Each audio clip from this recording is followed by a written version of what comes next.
All right, after you have your flowers sewn on, we're going to start closing up the chicken. The end where we end the last round of the chicken, that's where we're going to start the tail.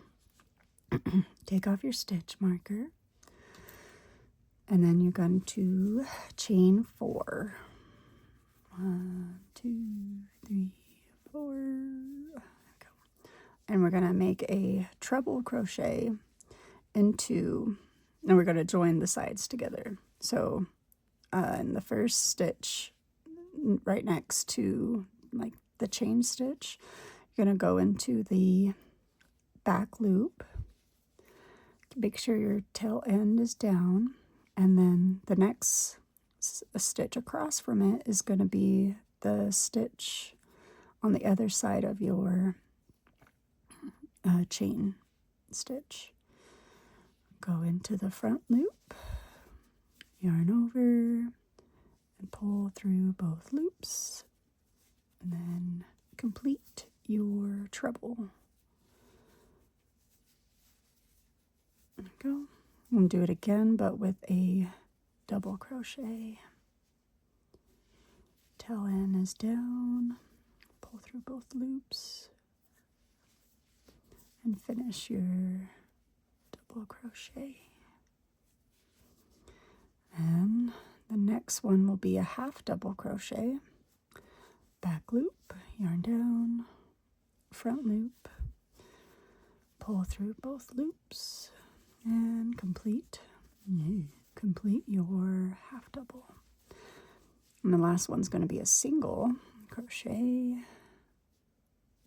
Grab that loop, pull through both, and complete. All right.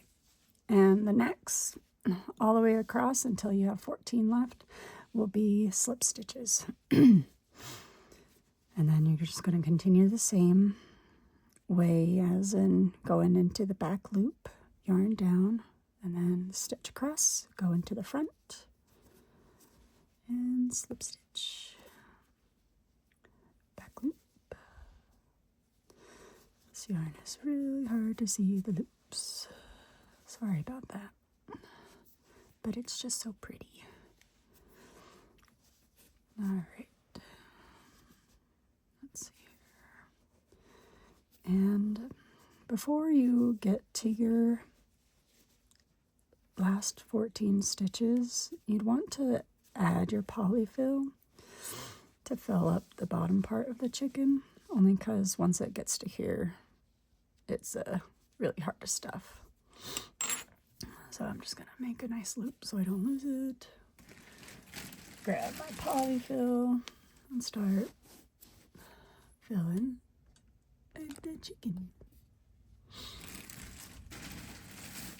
Oh, just stuff it all in there.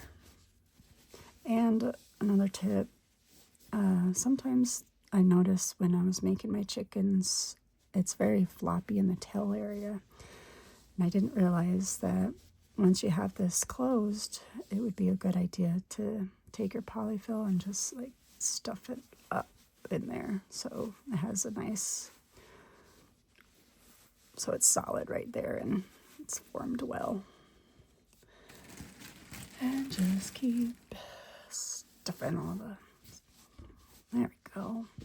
And now it's starting to, lovely. Oh my gosh, you can barely see it. Lovely. Yeah. All right. And just continue. Another thing I noticed when I do stuff, it does get a little harder. So I like to like squish it down and pinch the sides. A lot of handwork, that's for sure. And just continue closing up your chicken.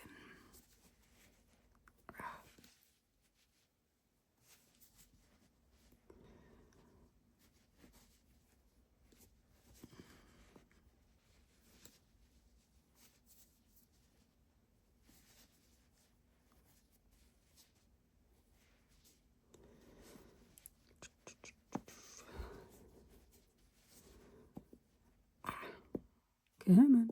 There we go.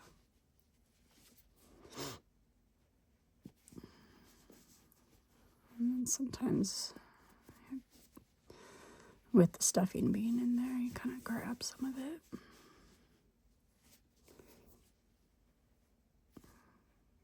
Where are you? There you go. Let's see. What have we got left? 1, 2, 3, 4, 5, 6, 7, 8, 9, 10, 11, 12, 13, 14, 15, 16, 17. Ooh, odd number.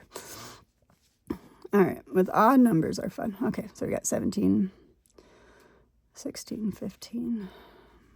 So just one more close stitch. All right, here we are. So since I got 15, which is totally fine, when you're doing the next round to start the head, I'll just like make a decrease somewhere, probably at the end or maybe in the middle, so I could get 14 stitches total as you make the rest of the rounds. So when starting the head part, you're gonna want to just go into the next stitch and go through both loops like a normal stitch, like that. I also like to add a stitch marker there, especially with yarn like this. It's so hard to see the stitches, just so I know where my starting point is for the head. And there we go.